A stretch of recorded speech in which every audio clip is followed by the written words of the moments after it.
Hey, welcome back to my channel. நீங்கள்லாம் எப்படி இருக்கீங்க? நான் உங்கள் விஜயகுமாரி. இன்றைக்கி நம்ம பப்படம் வெரைட்டி தான் பார்க்க போகிறோம். இன்றைக்கி நம்ம பார்க்க போகிறது உளுத்தம்பருப்பு பப்படம். இதை செய்யறது ரொம்ப குயிக்காக செய்திடலாம், வெயிலே வேண்டாம். இப்போ எப்படி பண்ணுறது? ஒரு மிக்ஸி ஜார் எடுத்துட்டு அதில் முழு உளுந்து, வெள்ளை உளுந்து, அது 200 கிராம் எடுத்துருக்கேன். அதை இந்த ஜாரில் போட்டு நைஸாக பவுட்ரு பண்ணிக்கணும். இதை பாருங்கள், இதை நல்லா அரைச்சாச்சு.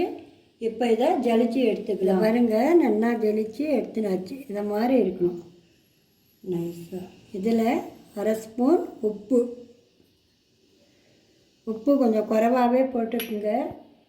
ஓமம் ஒரு 1/4 ஸ்பூன். அதை இப்படி நல்லா கையில் அப்படி கசக்கி போடணும்.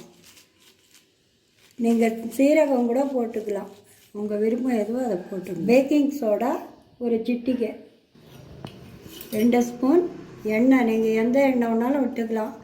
சில பேர் தேங்காய் எண்ணெய் விட்டுப்பா, நான் இங்கே சமையல் எண்ணெயே விட்டுக்கிறேன். இதெல்லாம் சேர்த்து நல்லா மிக்ஸ் பண்ணி விட்டுடணும். இந்த நீங்கள் இதுக்கு வெயிலெலாம் வேணாங்க, வீட்டில் இருந்தே நீங்கள் பால்கனியில் இருக்கிற லைட் வெயிலே போகிறோம் உங்களுக்கு. இது பப்படம் நல்லா இருக்கும். ஈவினிங் ஸ்நாக்ஸ்க்காக கூட போட்டு பொரித்து தின்னலாம். இப்போ இதில் கொஞ்சம் கொஞ்சமாக தண்ணி விட்டு கலக்கணும். ரொம்ப தண்ணி விட்டுடாதீங்க. இது உளுத்த மாவுனால கையில் ஒட்டும், இருந்தாலும் பரவாயில்ல. இதை பிசைஞ்சிட்டு 1 ஸ்பூன் எண்ணெய் விட்டுட்டிங்கன்னா ஒட்டாமல் வரும். நல்லா கெட்டியாக பிசைஞ்சாச்சு. இதில் 1 ஸ்பூன் எண்ணெய் விட்டுக்கலாம். எண்ணெய் விட்டு நல்லா பிசைஞ்சிடுங்க. இப்போ இதை நல்லா பிசைஞ்சாச்சு. இந்த மாதிரி ஒரு டவலை மடித்து போட்டு அது மேலே இந்த சப்பாத்தி கட்டையை வச்சுக்குங்க. இந்த மாவை எடுத்து இப்படி வச்சு, நான் இதை மாதிரி ஒரு குழவி கல் க்ளீன் பண்ணி வச்சுருக்கேன். இந்த கல்லில் இதை நல்லா ஒரு 20 நிமிஷம் இடிக்கணும். அப்போ தான் அது சாஃப்டாக ஆகும். நீங்கள் சப்பாத்தி குழவியில் கூட இடிச்சிக்கலாம், உரல் இருந்தால் உரலில் இடிக்கலாம்.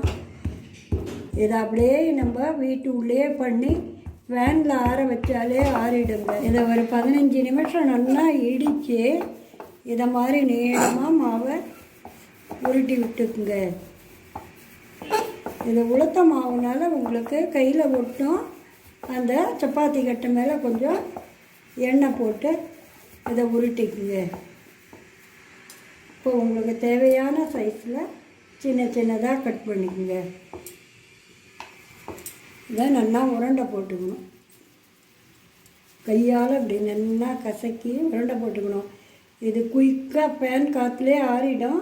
லைட்டாக வெயில் இருந்தால் அதில் போட்டிங்கனாலும் சீக்கிரம் ஆறிடும். வெயில் வேணும்னு பாருங்கள். இது எல்லாத்தையும் உருண்டை போட்டு இதை மாதிரி நல்லா மாவு போட்டு வச்சுருக்கோம். இதுக்கு லைட்டாக அரிசி மாவு லைட்டாக தொட்டுக்கணும். அப்படி தட்டிட்டு இதை அப்பளம் எடுத்துக்கணும்.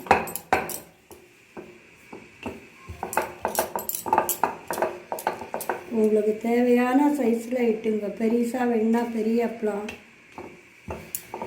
சின்னதாக வேணும்னா சின்னதாக இட்டுக்கணும்.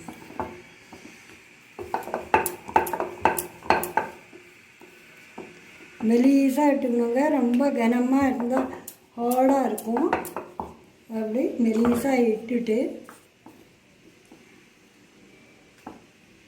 ஒரு டப்பா மூடியில் இப்படி கட் பண்ணிக்கோங்க. அப்போ தான் ஒரே சைஸாக வரும்.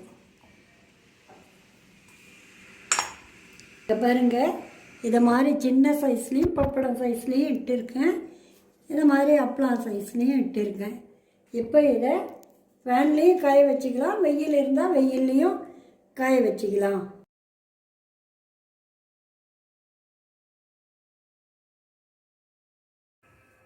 இதை பாருங்கள், இது 1/2 மணி நேரத்துலேயே நல்லா காஞ்சி எடுத்து, பெருசும் நல்லா காஞ்சி எடுத்து, சின்னதாக நல்லா காஞ்சி எடுத்து, சைடில் எண்ணெய் வச்சுருக்கேன். எண்ணெய் காஞ்சிட்டு இருக்குது. ஒவ்வொன்றா போட்டு பொரிச்சிக்கலாம். நிதானமாக போட்டு அது மேலே எண்ணெய் அப்படி எடுத்து, ஆனால் எவ்வளோ சூப்பராக பொரியுது பாருங்கள், பூரி மாதிரி. குட்டீஸ்க்கெல்லாம் ஏற்ற உளுத்தம் பப்படம் ரெடி ஆகிடுதுங்க. பெரியசும் ஒன்று உங்களுக்கு பொரிச்சு காமிக்கிறேன்.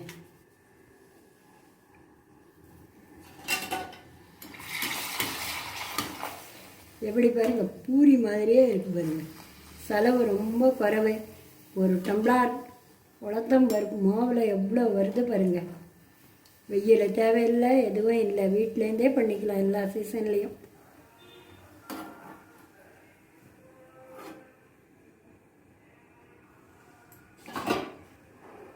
சுவையான உளுத்தம் பருப்பு பப்படம் ரெடி.